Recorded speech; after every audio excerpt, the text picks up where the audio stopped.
Okay, folks, this is TheBlockist once again with a new microphone, actually a new headset. Not top of the line, but better than talking into the onboard mic of my laptop.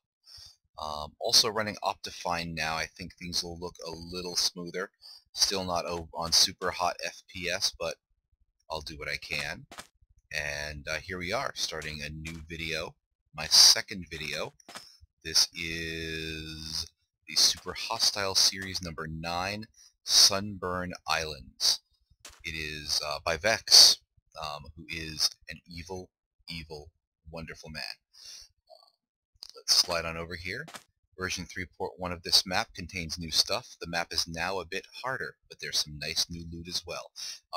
I played this map a little bit, just a few minutes of it a while back, but I didn't get very far because the lag on my old computer was frustrating and I kept dying from lag more than from my own incompetence, which was a good portion of my deaths, but I don't like the lag ones. So this is an open world style map, and the gameplay feels a bit like a Zelda style game. My other major style is linear branching, which plays like a Metroidvania style game. So there's that. And the rules. There's always rules for Super Hostile. Standard rules. Find and complete the victory monument. Use at least easy, never peaceful. Do not leave the map boundaries. Find woolen chests. Do not use sheep, dye, or spider silk. Survive in any way you can think of. You may craft resource blocks for the victory monument. Some of the blocks are not wool. They're iron, diamond, and gold, I believe.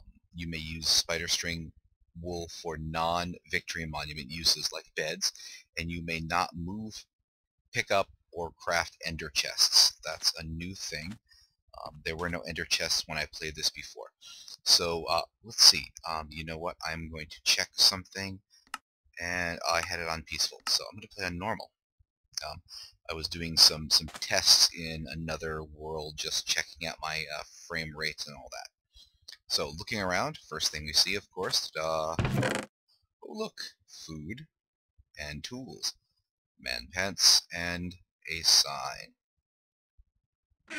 So let's suit up with the man pants.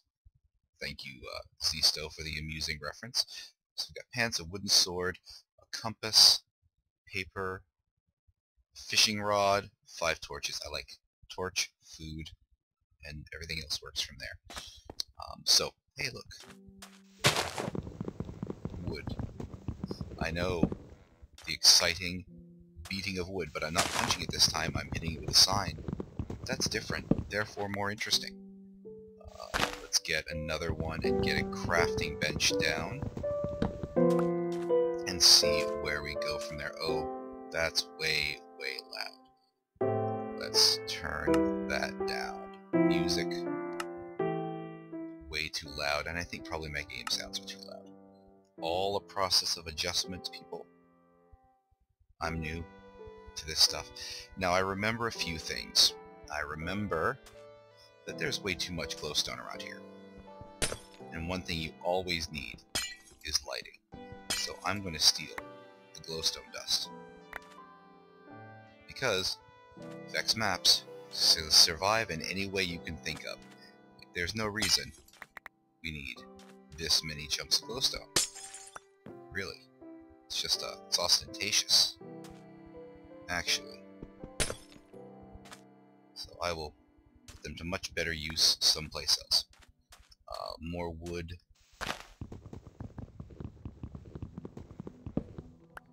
And let's drop a crafting bench. Now I am doing all the standard things you do in a single player map, normal map for survival. I'm just doing it less competently than everybody else. There we go. So we need to make the map from our materials. This will help us navigate around, see what the place looks like, and look, we're in the top right corner. Not doing me much good. Okay. I will pick up my crafting bench and look around. Now, if I remember correctly from playing back in, like, I don't know, September of last year, there's a cave over here with some resources. So let's see if that is still the case. Seems to be. Got some stone, cobble, some coal there, and the chest. Bread and butter tools. Awesome. But you know what? That's a start. The butter tools will get me a bit of coal, a bit of cobble to get everything started.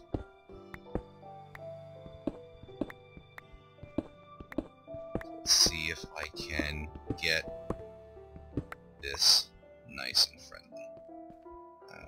There we go, there we go, there we go. Bit of stone to start off. I can make better stuff. You know what? I think I'll take this box too. Chests are always good. Har.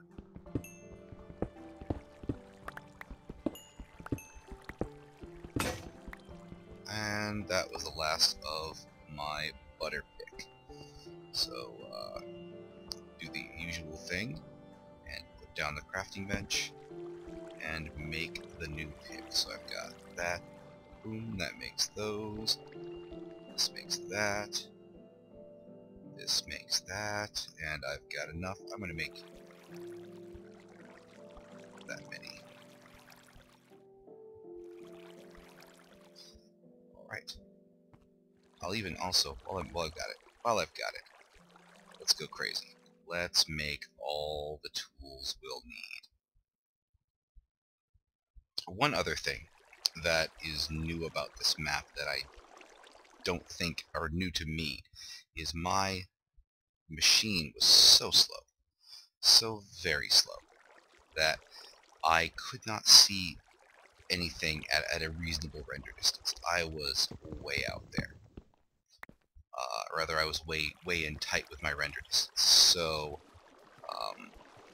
if I were to try to look underwater, say, it would just look like the void. So I understand, I'm given to understand, that Vech has added some chests all around, so we've got to keep an eye out for that.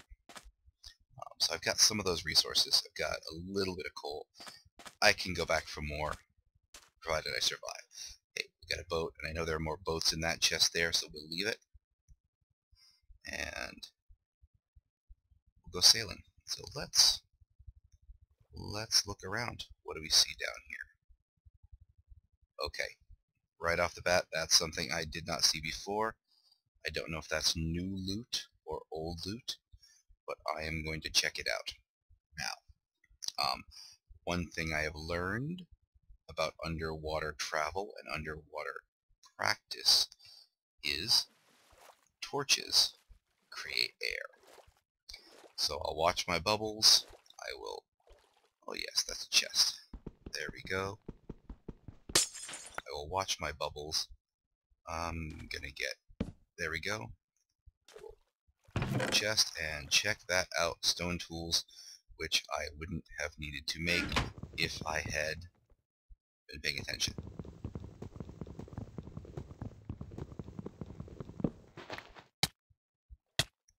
Make an air pocket and swim up to my happy means of conveyance.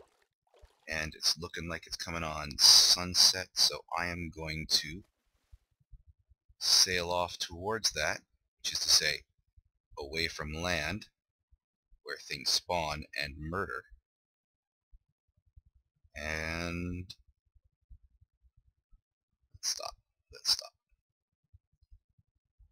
let's stop. And we're going to say goodnight, everybody. Good night.